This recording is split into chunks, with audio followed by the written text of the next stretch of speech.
Assalamualaikum warahmatullahi wabarakatuh. Selamat pagi kepada semua. Alhamdulillah, syukur kita kehadrat Ilahi kerana dengan limpah dan kurnianya dapat kita berkumpul di suasana sangat indah hari ini, berbanding pada sebelum-sebelum ni. Kita rasa tercabar, rasanya bulan puasa mesti panas kan. Tapi kita tengok mula memasuki Ramadan, kita dah suasana dah mendung, redup kan.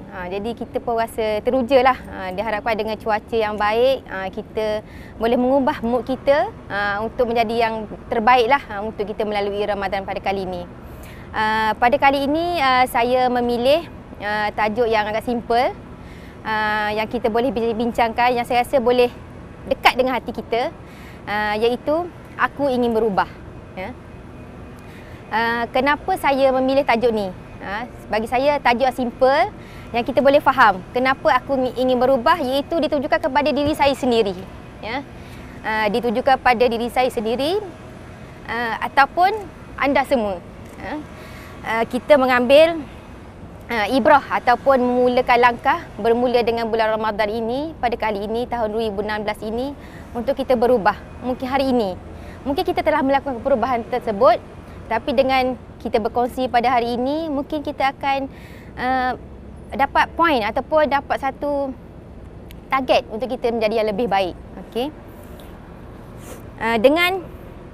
Dengan memilih tajuk ini, saya berhasrat sebenarnya.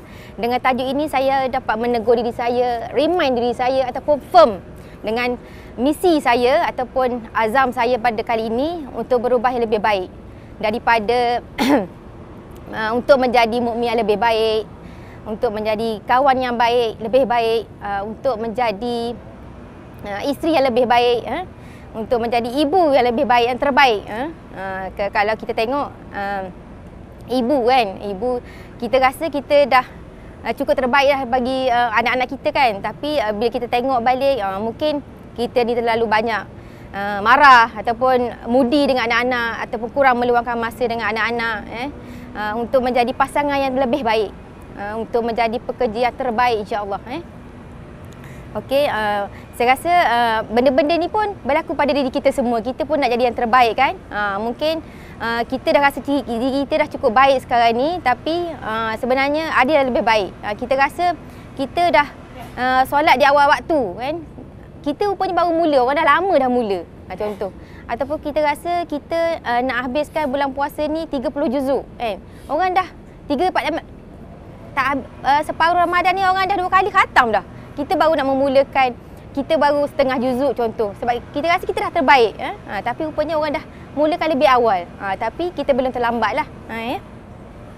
Okey. Seterusnya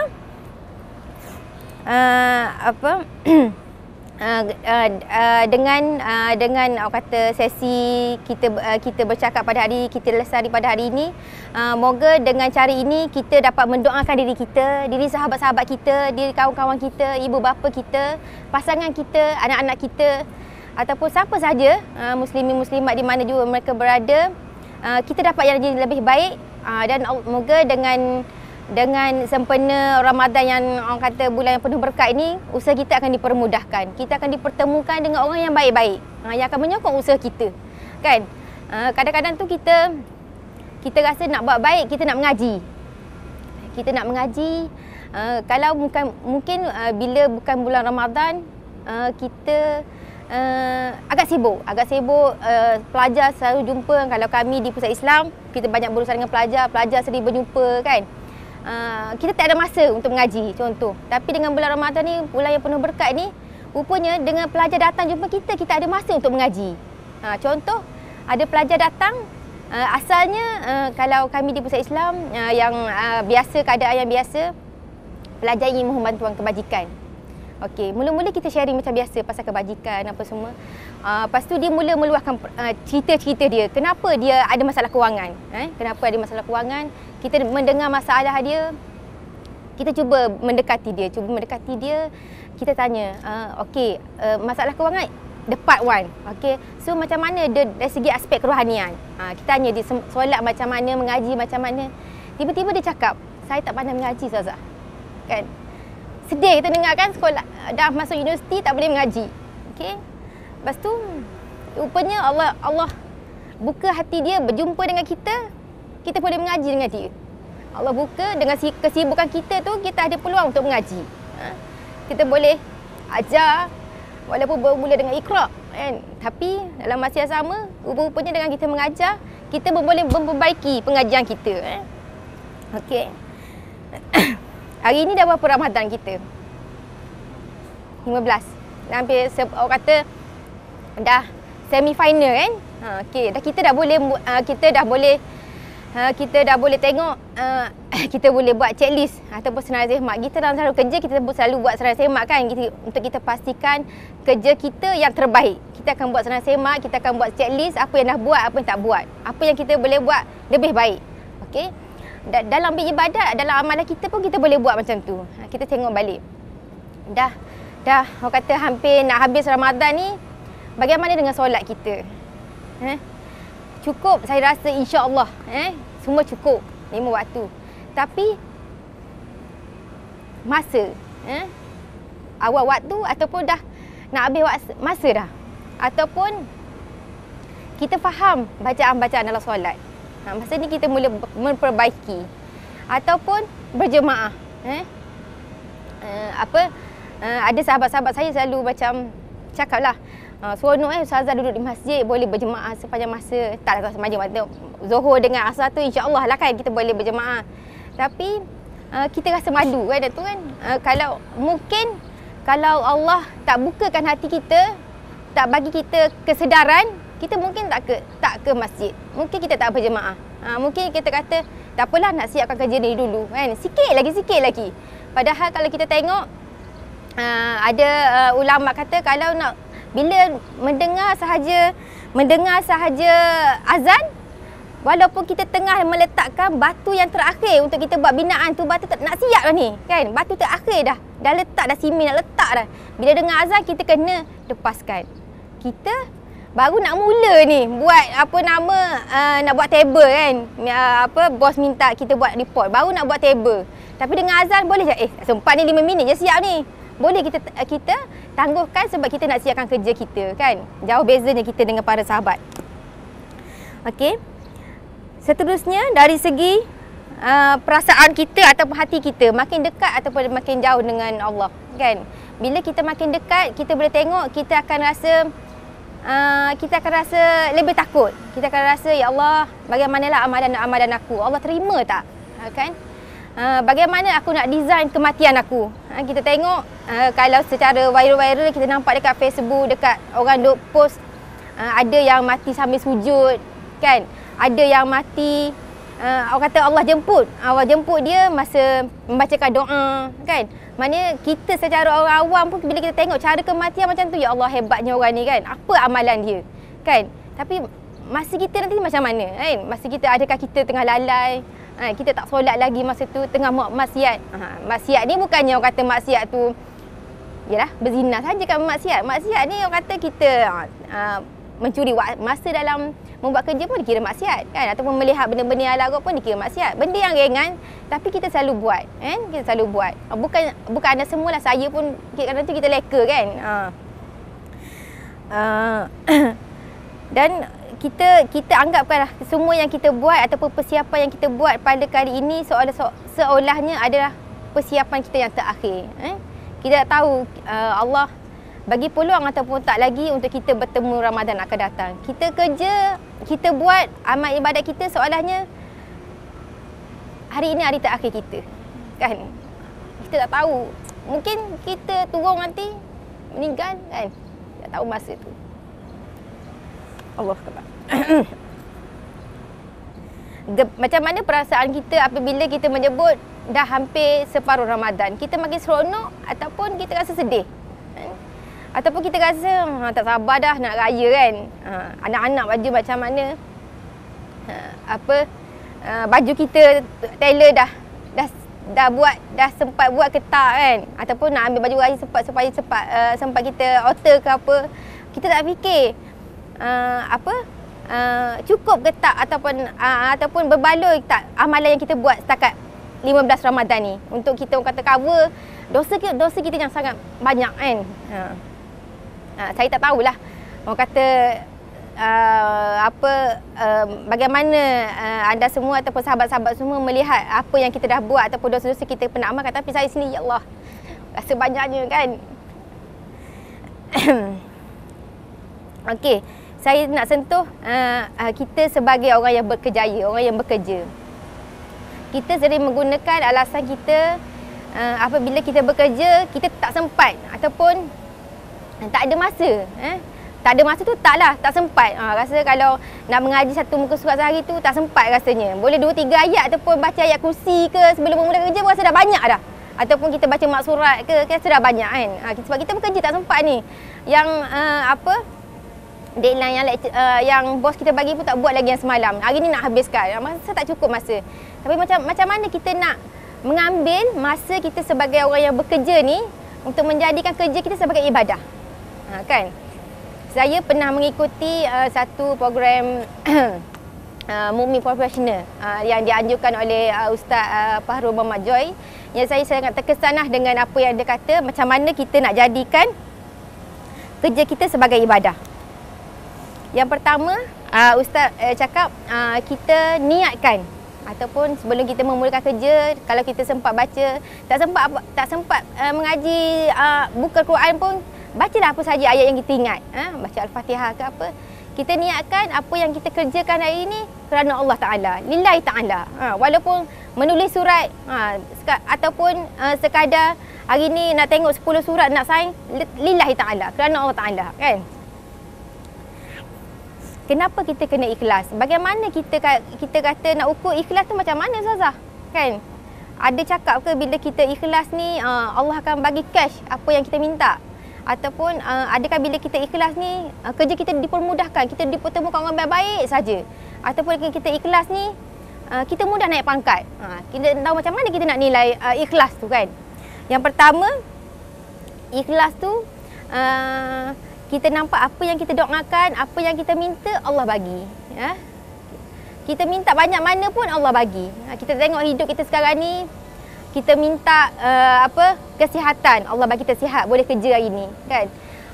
Kita minta diberi pekerjaan yang baik, alhamdulillah semua ada posisi yang baik kan. Diberi rezeki, kita bekerja ada gaji kan. Diberi pasangan yang baik, alhamdulillah dapat pasangan yang baik, anak-anak yang cantik ataupun kehidupan yang baik, ibu bapa yang baik. Apa yang kita minta Allah bagi kan. Itu tandanya kita ikhlas. Kita ikhlas. Tapi jangan rasa semua dah aku dah dapat, beres lah, cukup lah. Tak nak buat lah, tak habis lagi tu kan. Tanda kita ikhlas juga, Allah tak bagi cash. Kita minta hari malam ni, ya Allah, ya Allah, ya Allah, hari ni esok aku nak pergi kerja, bos aku Haji Wazir terus sign surat yang aku buat semalam kan. Contoh kata tak ada baki-baki dah. Esok kita pergi kerja, maknanya esok bos dah sign surat kita, tak ada baki-baki. Itu maksudnya diberi cash. Ataupun Tuhan tak bagi cash, Tuhan lewatkan masa. Kita minta diberi jodoh yang baik. Tahun ni aku nak kahwin juga ni, tahun ni. Doa kan. Tapi Allah tak bagi tahun ni, Allah bagi tahun depan. Kenapa? Tahun ni dia bagi benda lain dulu kan. Bagi naik pangkat dulu, bagi dapat beli kereta dulu, contoh kan.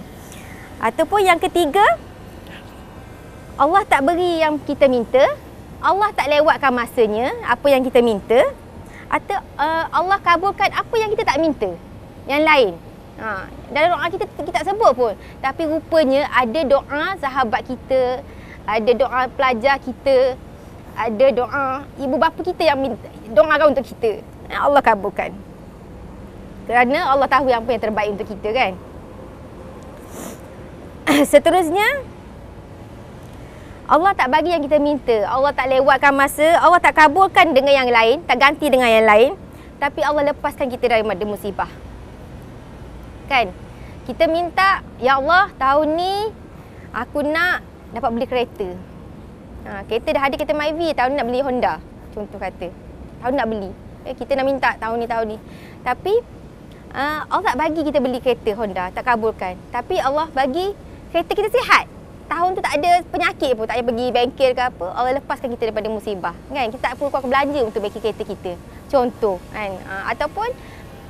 Ataupun kita minta, ya Allah, tahun ni aku nak beribadat, aku target bermula hari ini aku nak solat awal waktu, aku nak dekat denganmu, ya Allah. Tapi kita macam kita selalu sibuk, sibuk kita lah. Sibuk orang lain tak tahu kan, sibuk kita tak sempat. Solat tu solat lah, tapi kadang hujung waktu apa semua.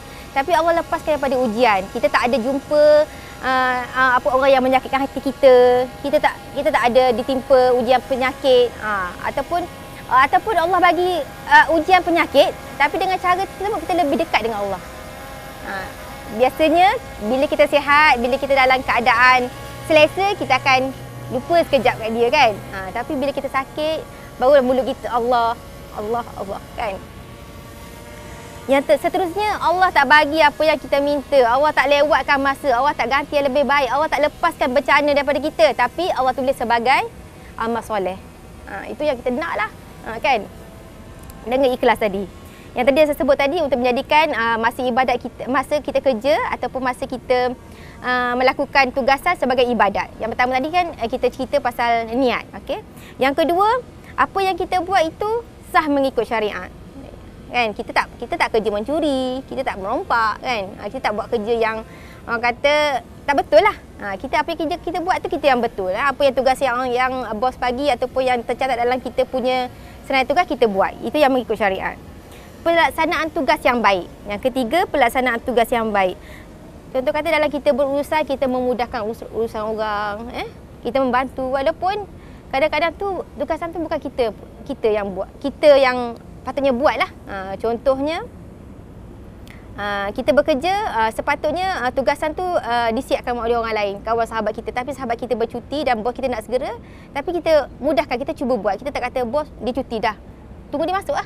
Ataupun orang call, kan, kadang tu orang call nak cakap dengan ni Rodiah ni, Rodiah cuti tak ada, dia MC 2 minggu lah lepas tu baru call balik. Kita tak cuba untuk mempermudahkan orang, padahal orang tu nak tahu satu benda je, benda tu ada satu meja ustazah tu, boleh double check pun, kan? Kita tak, sebab kita nak mudah kerja kita. Kita tak fikir dengan memudahkan urusan itu, urusan-urusan kita seterusnya akan dipermudahkan. Ataupun kita tak burukkan orang ataupun tak jatuhkan orang untuk kita berada di tempat sekarang. Itu adalah pelaksanaan tugas yang baik. Dibuat dengan yang terbaik. Kita tengok apa yang kita buat. Kalau bos kita minta A, kita boleh bawa sampai B, C, D, sampai Z, insyaAllah, kan? Kita tak kata kalau setakat bos minta yang saya nak laporan A, kita pun just buat lapor A. Padahal kita tahu laporan A ni ada kaitan dengan B. Kita tak siapkan sebab bos minta A je, tak payah sebut dah, nanti kalau disebut kita kena buat. Contoh, kan, kita tak fikir nak buat yang terbaik, kan? Lepas tu kita dalam pelaksanaan kita kerja, kita tak tinggalkan ibadat asas kita lah. Paling simple lah, puasa kita, solat kita, kan? Kita taklah sampai bila kita buat kerja kita tak solat. Jamak tu Zuhur dengan Asar karang. Zuhur dengan Asar, jamak dengan Asar. Sebab ni kita nak buat tugas kita. Itu tak, kita kata tak dikira lah. Maknanya kerja-kerja kita akan, orang kata kita nak kira, nak kategorikan tugas kita sebagai ibadat tu susah lah. Kalau kita boleh, maknanya orang kata kita boleh berkira dalam soal-soal yang basic itu, kan. Okey, seterusnya dalam kita membuat tugasan tu kita mendapat kesan yang baik. Macam tadilah, bila kita mempermudahkan urusan orang, kita rasa lepas tu kita lega, kita rasa macam alhamdulillah seronoknya, kan. Contoh yang saya boleh share, minggu lepas ada pelajar kita datang temu duga kebajikan. Saya boleh bagi contoh yang skop saya kerja lah. Okey, Muhammad kebajikan. Kita tanya dia, kita dah soal jawab apa semua, kita just sembang dengan dia, kan. Pernah tak ikut iftar dekat masjid? Kita kata, pernah tak ikut iftar dekat masjid? Ya, Ustazah, saya pernah ikut, dan first time lah saya ikut, dia kata. Lepas tu dia kata, saya sangat bersyukur Ustazah, saya dapat makan nasi biryani. Sepanjang hidup saya 2-3 kali je saya makan nasi biryani. Kita rasa, ya Allah, kan. Astagfirullahaladzim. Maknanya kita dengan kesan tu kita rasa rupanya kita pernah lelah turun tiap petang ataupun kita berurusan dengan orang. mohon orang bagi sumbangan untuk menajik iftar, kadang-kadang kita rasa penat kan. Kadang-kadang tu orang mempertikaikan kerja kita rasa penat kan. Tapi bila kita tengok, kita dengar satu ucapan saya sangat bersyukur tu, kita rasa dah macam Allah dah rasa hilang dah penat semua tu. Kan, itu kesan yang baik hasil daripada kita buat yang terbaik, insya-Allah. Okey. Dan yang paling utama, kita merasakan kewujudan Allah lah. Saya rasa kita semua tahulah Allah ada di mana saja, melihat apa yang saja yang kita buat. Kalau kita boleh merasakan Allah wujud di mana saja, ada malaikat yang kiri kanan kita mencatat apa yang kita buat. Walaupun kita seorang-seorang kat bilik, apa yang kita buat, kita tengok Facebook, kita layari apa-apa laman web. Kalau kita rasakan Allah lihat apa yang kita buat, perwatakan kita akan sama ada di depan orang ataupun di belakang orang. Perwatakan kita juga akan sama sewaktu kita beribadat dan juga kita membuat tugasan. Sebab kita merasakan Allah tu ada. Ya. Macam saya bagi contoh, ada seorang sahabat, kita sama-sama doakanlah dia mendapat hidayah dalam hal ini. Sewaktu solat, semasa kita belajar, dia free hair, tak pakai tudung, orang kata pakaian tidak sempurna lah. Tapi bila dia solat, dia akan cari telekung. Dia akan tanya kita, nampak tak rambut keluar tak? Kan? Jadi kita rasa macam benda tu macam remeh. Kita rasa macam kalau kita ni ialah mungkin kita sebagai orang biasa atau berkawan ni kita boleh beli je. Lah dekat solat kau nak perlu sangat jaga semua tu sebab nak menghadap Allah. Kat luar kenapa kau boleh ni kan? Tapi kita ambil ibrah ataupun kita ambil pengajaran, itulah antara tanda jika kita merasakan Allah tak ada masa kita di waktu luar solat dengan dalam solat. Dalam solat kita cukup berhati-hati kan. Nampak solat, nampak kaki keluar sikit, kita sanggup solat semula, tutup ni kan, solat semula. Tapi bila kita dah kat luar, kita tak sama seperti apa yang kita amalkan lah. Okey. Seterusnya, sebelum saya berakhir, saya ingin berkongsi satu kisah yang sangat simple, yang biasa orang dengar. Saya rasa biasa kita dengar, tapi saya ingin kita sebut lagi sekali untuk ingatkan diri saya ataupun sahabat-sahabat semua bagaimana satu hadis yang berlaku ataupun satu kisah yang berlaku pada zaman Rasulullah SAW. Jangan lupa kita bersalawat apabila kita mendengar nama Rasulullah SAW tersebut. Yang mana satu pengajaran yang kita boleh ambil, bagaimana kita melihat ataupun bagaimana kita nak mempelajari sesuatu amalan yang orang kata boleh mengalahkan satu amalan yang dibuat oleh orang yang mati syahid. Kita tengok orang yang mati syahid ni, ganjaran pahala dia tak terlawan lah, orang kata makam tertinggi kan.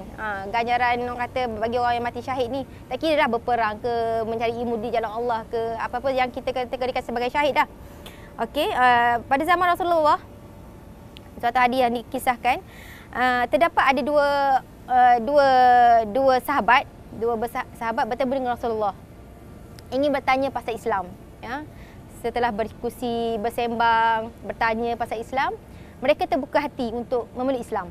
Ya. Saya katakan si A dan si B memeluk Islam pada waktu yang sama. Okey, selepas dah masuk Islam, kedua-duanya pulang ke dalam kehidupan masing-masing, menjalani kehidupan kata sebagai orang Islam seperti biasa. Si A menjalani orang kata kehidupan dia macam orang awam biasa, solat apa semua tak tinggal lah. Okey. Si B tidak lama kemudian telah mati syahid.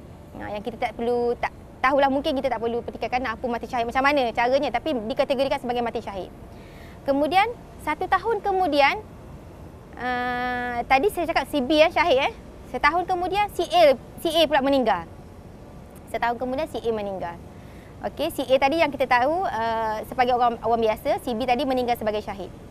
Okey, kemudian pada satu hari seorang sahabat Rasulullah SAW, iaitu Talha bin Ubaidillah, okey, bermimpi. Malam tu dia tidur, dia bermimpi. Dia tengok diri dia sendiri di pintu syurga. Dah berdiri kat pintu syurga. Yalah, masa tengah tu syurga kan, kita dapat gambaran macam mana indahnya syurga apa semua. Dia pun terpinga-pinga kat manakah aku semua ni, dia tengok kiri kanan apa semua. Lepas tu dia nampak malaikat membawa si A tadi, dia nampak sahabat yang tadi, peluk Islam tadi, si A tadi masuk syurga. Okey. Tidak lama kemudian baru dibawa si B masuk syurga. Yang saya tadi, si A tadi orang biasa, si B tadi syahid kan. Okey. Lepas tu dia macam terpinggan dengan keadaan tu. Dia tengok, dia fikir. Kemudian malaikat tu datang kat dia. Malaikat datang kat dia. Lepas tu dia cakap, Talha, kau boleh balik. Masa kau belum tiba. Dia cakap. Lepas tu dia terus jaga. Macam mana kita kalau terjaga daripada mimpi macam tu rasa macam dah mati masuk syurga, tiba-tiba hari ni terjaga balik kan. Macam mana kita kalau ni macam ya bersyukur je tak mati lagi, boleh lagi nak teruskan apa yang tak buat lagi ni, hutang-hutang mana ni nak langsaikan ke apa kan. Nak minta maaf ke dengan orang ke. Maknanya bersyukur pada tu kan. Tapi sebagai sahabat dia fikir lain. Dia fikir kenapa yang syahid tadi masuk kemudian syurga. Padahal kalau ikut apa yang dia tahu, pahala ataupun ganjaran orang yang syahid ni lebih tinggi kan. Tertinggi, tak boleh dilawan lah berbanding dengan orang yang biasa ni. Lepas tu dia jumpa dengan Rasulullah sallallahu alaihi wasallam. Dia tanya Rasulullah, minta pencerahan bagaimana perkara ni terjadilah. Bukan dia nak pertikaikan kenapa tak masuk ni, aku kenal dia, tak, bukan pertikaikan, pencerahan. Dia nak belajar. Dia nak tahu kenapa orang yang syahid masuk kemudian, orang yang biasa ni masuk awal. Kita tahu kan, kalau kita orang biasa ni tak kisahlah, yang penting masuk syurga. Tak kisahlah di golongan pertama ke, kedua ke, ketiga ke kan. Yang penting masuk syurga. Tapi sebagai sahabat, dan kita sepatutnya pun begitu, nak jadi orang yang pertama. Kan kita dalam bekerja pun kita nak jadi yang terawal. Kita sebagai sahabat pun bila ada orang sama jadi pun kita nak wish yang terawal pasangan kita kan. Ulang tahun perkahwinan contoh, tunggu pukul 12 ni, 12 1 minit ucap. Nak jadi orang yang terawal sebab tahu terawal ni terbaik kan. Atau keadaan di sekeliling kita, kalau iPhone keluar telefon terbaru, orang berebut nak jadi orang terbeli, orang dapatkan yang terawal. Padahal kemudian dia lagi jual kan. Tudung kan keluar berebut-rebut kan. Nak beli, beratur tidur kat luar. Nak beli yang first, padahal lepas-lepas ada je jual, boleh je beli kan. Tapi nak jadi yang first tu rasa yang terbaik kan. So dia nak belajar yang tu, nak jadi yang pertama.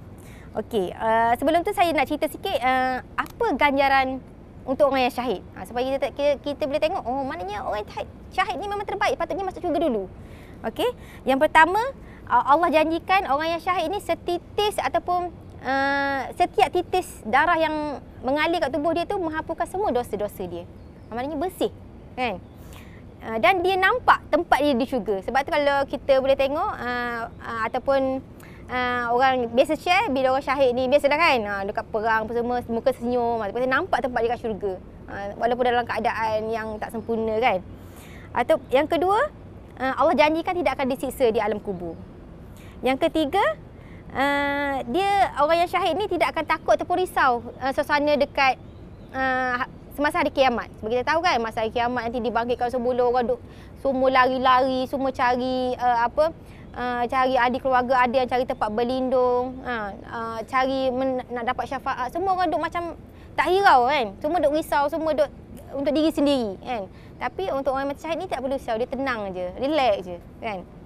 Yang keempat, dipakaikan mahkota yang paling cantik. Paling cantik daripada emas permata yang tak ada kat dunia ni. Hanya orang yang syahid saja boleh dapat memakaikannya. Dipakaikan pakaian paling cantik, persalinan yang paling cantik yang kita tak fikir di kat dunia ni ada. Dan seterusnya boleh memberi syafaat kepada 70 orang ahli keluarganya. Kita tengok betapa hebatnya orang syahid ni. Tapi macam mana orang syahid boleh masuk kedian daripada orang yang tadi, orang yang amat biasa. Okey, penjelasan Rasulullah sallallahu alaihi wasallam. Okey, dia kata Talha ataupun sahabatku, kau lihat.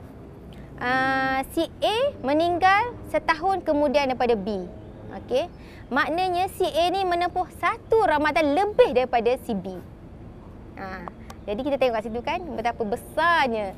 Orang kata apa yang kita buat dalam Ramadan dia ambil kira sampai boleh melebihi orang yang syahid tadi. Rasulullah menceritakan untuk pertama sahabatku, orang yang mati kemudian telah menempuh lebih 1 Ramadan daripada orang yang syahid tadi, telah bersungguh-sungguh melakukan ibadatnya, ikhlas, memperbanyakkan tekun semua. Jadi sampai Allah ganjarkan dia melebihi ganjaran yang orang syahid tadi.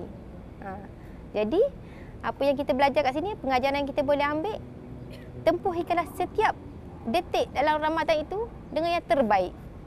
Kan? Jadi kita luangkan masa kita bagi fikiran kita berfikir. Allah dah tunjukkan ataupun para sahabat hadis Rasulullah tadi telah menceritakan betapa besarnya ganjaran tadi yang Allah bagi untuk orang yang benar-benar ikhlas, benar-benar bersungguh dalam beribadat dalam bulan Ramadan. Jadi kita tumpukan perhatian kita, luangkan masa kita dalam setiap detik yang kita buat ni yang terbaik, sama ada hari ini ada hari yang terakhir untuk kita ataupun Ramadan kali ini Ramadan yang terakhir untuk kita. Kita tahu apa yang terjadi, kita tak tahu apa yang kita akan buat untuk akan datang. Jadi ambillah kesempatan kita buat yang luar biasa. Luar biasa apa yang kita buat sebelum ni. Kalau sebelum ni kita tak pernah bangun malam, ataupun kita pernah bangun malam sebelum ni, tapi dalam bulan Ramadan bila kita bangun malam ataupun kita buat lebih yang lebih baik, kita akan rasa kemanisannya. Kalau kita mengaji, benar-benar kita ikhlas. Sebelum ni kita mengaji dekat office, kita mengaji kat office. Kadang-kadang kita malu dengan sahabat kita. Kita tengah mengaji, sahabat kita masuk. Kita boleh tutup Quran. Sembang sekejap ataupun yalah bila sembang tu adalah cerita-ceritanya kan.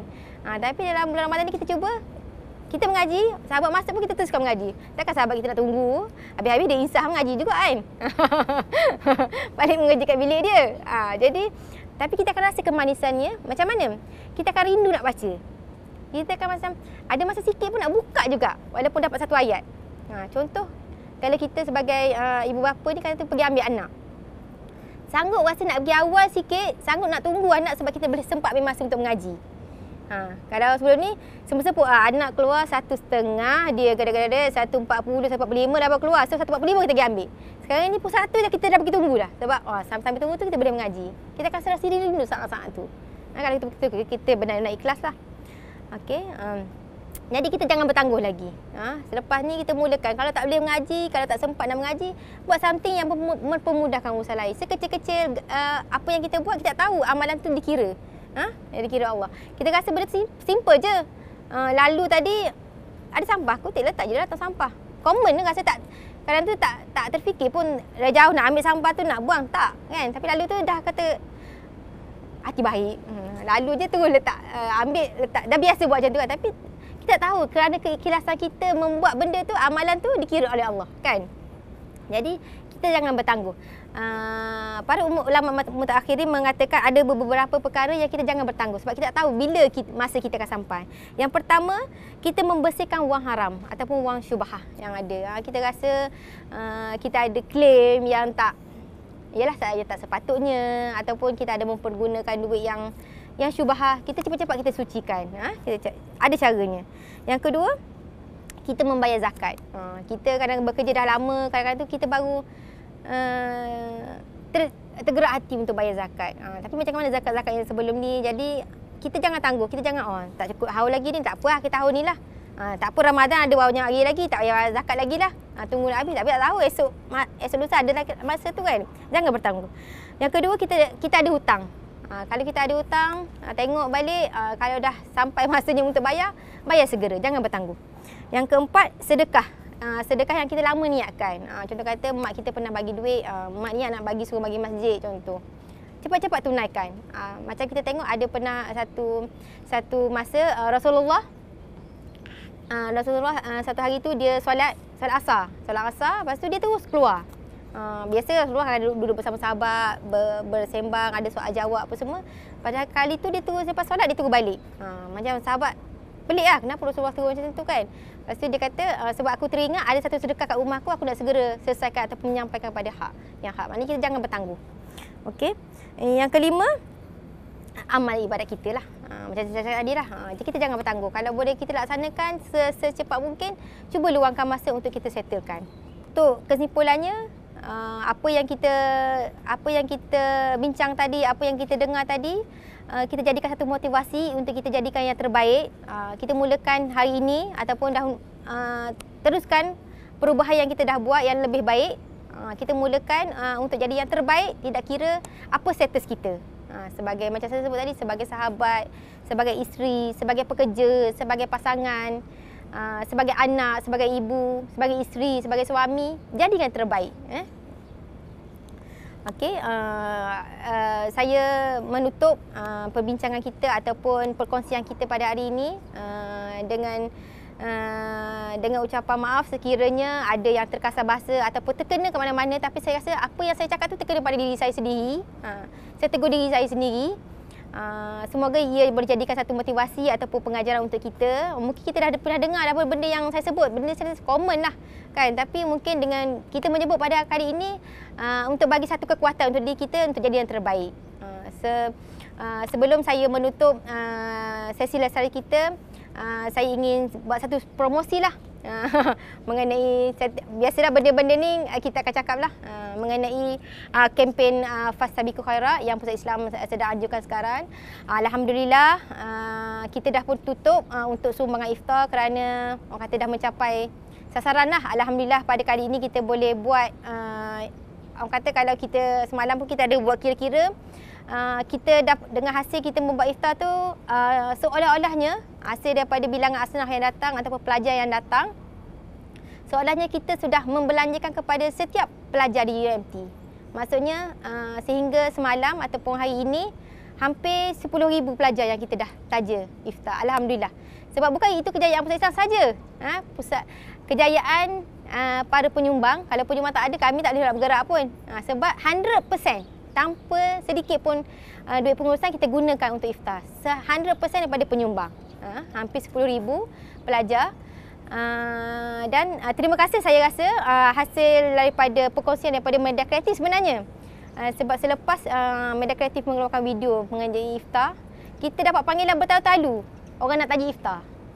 Maknanya orang nampak bagaimana iftar di Pusat Islam buat, macam mana duit sumbangan mereka terus sampai kepada asnaf. Kita tak gunakan untuk benda lain. 100% kita gunakan untuk perbelanjaan. Jadi kita pun, kami sebagai petugas ataupun orang tengah ejen lah Fastabiqul Khairat ni, kita pun nak yang terbaik. Maknanya kita deal dengan pembekal pun kita nak makanan yang terbaik. Sebab itu yang akan sampai kepada amal penyumbang kan. Penyumbang harapkan yang terbaik. So kita akan buat terbaik untuk supaya apa yang pelajar rasa, pelajar tak rasa bila makan tu, ya Allah terima kasih pada penyumbang hari ni. Macam tadi kan, terima kasih dapat makan biryani. Alhamdulillah dapat makan Arab macam tu. Tak ada nasi goreng, tak ada. Susu sayur pun tak ada. Semua ayam. Sebab kita tengok pada respon pelajar juga kan. Okey. So kita dah tutup, tapi package-package lain tu kita buka lagi lah untuk sumbangan untuk beras, lembu dan juga sumbangan terbuka. Dan alhamdulillah setakat yang kita kira semalam, jumlahnya dah dirahsiakan dulu, kita tak announce lagi. Tapi gambarannya kita nak bagi, kita tengok range ataupun graf sumbangan orang tu. Alhamdulillah, orang kata kalau tahun lepas mungkin boleh keluarkan Myvi, tahun ni mungkin boleh keluarkan Honda. Maknanya satu peningkatan lah. Bukan satu kejayaan Pusat Islam, saya ulang lagi sekali, tapi adalah komitmen daripada penyumbang yang orang kata percaya dengan kami ataupun percaya kepada penyumbang-penyumbang lain. Dia sebab saya rasa benda-benda ni bukannya daripada Pusat Islam sendiri. Kadang-kadang tu sahabat-sahabat mungkin share, aku bagi ni dekat ni Pusat Islam, diorang bagi beras, aku sendiri yang edar beras tu hari tu. Jadi dia rasa sendiri kan. Tahun ni insya-Allah kita akan buat lagi edaran beras dan juga daging tu lah, insya-Allah. Kalau tak ada arah mungkin pada akhir Jun nantilah, insya-Allah. Okey, so itu saja. Saya mohon maaf sekiranya saya ada menyinggung hati mana-mana pihak. Dan saya berharap usaha yang baik ini, orang kata seperti dasar ini, kita boleh teruskan untuk masa-masa akan datang. Dan kita doakan apa yang kita buat hari ini satu langkah untuk kita jadi yang lebih baik. Itu saja. Assalamualaikum warahmatullahi wabarakatuh.